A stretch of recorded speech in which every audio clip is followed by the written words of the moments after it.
بسم الله الرحمن الرحیم. په دې لیکچر کې زه کار کوم په ترانسفر فند باندې. یعنی موږ څنګه کولی شو چې له یو اکاونټ څخه بل اکاونټ ته پیسې سکو ترانسفر کو. نو مثال غواړو د بانک اکاونټ څخه یې کیش ته ولیږو یا د کیش څخه یې پی ټي کیش ته ولیږو په کویک بوک کې. نو هغه به موږ څنګه کوو؟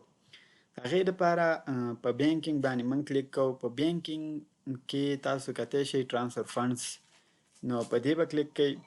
دې نه بعد تاسو دلته ترانسفر فندز فرام تاسو به هغه اکاونټ انتخاب کوئ د کوم څخه چې تاسو غواړئ پیسې انتقال کوئ بل اکاونټ ته.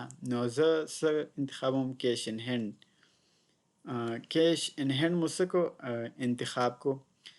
دلته تاسو اکاونټینګ بیلانس لیدی شئ چې په کیش ان هینډ کې زه څومره پیسې لرم. نو دا زما د کیش ان هینډ بیلانس دی.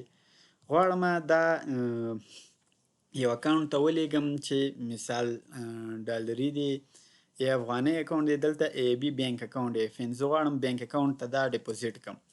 نو تاسو به څه چل کوئ؟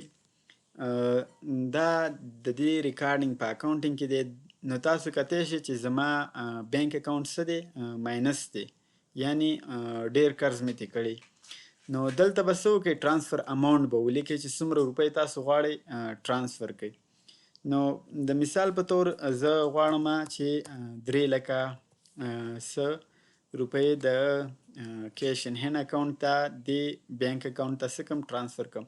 نو تاسو به دلته اماونټ ولیکئ. په میمو کې تاسو هم کولی شئ نور څه اضافه کړئ او یا هم دا کفایت کوي چې میمو فندز ترانسفر. نو په سیف انکلوز یا په سیف نیو باندې تاسو کولی شئ څه کړئ؟ دا فند ترانسفر. سیف نیو فند څه شو؟ ترانسفر شو. دلته تاسو اکاونټینګ بیلانس کتی شئ. مخکې و 13 لکه او 80 زره، اوس څو شو؟ 10 لکه او 80 زره.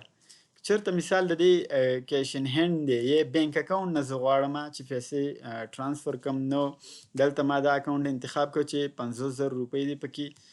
غواړم څه پی ټي کیش ته چې څه کړم، دا پیسې ما وښکلې ځان سره مې راوړې. نو د هغې لپاره به زه ټرانزیکشن څنګه کوم؟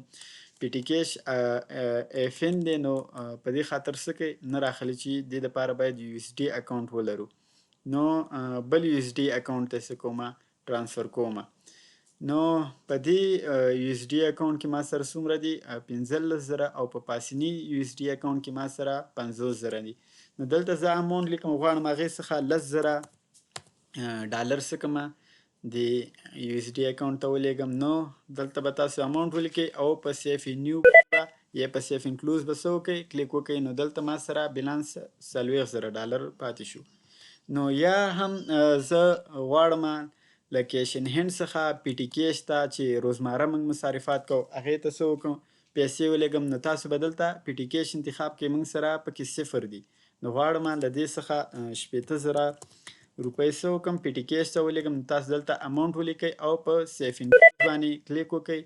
نو پیسې څه شوي؟ د یو اکاونټ نه بل ته ترانسفر شوي. بیا ریپورټس کې راځم چې کومه چې زما بیلانس شیټ سټنډرډ کې کومې پیسې دي ترانزیکټ شوي دي ترانسفر شوي که نه. تاسو کتی شئ مخکې دې اکاونټ کې ما سره 50 زره وي، اوس 40 زره پاتې شوي. په دې اکاونټ کې ما سره 15 زره وي چې 25 زره شوي.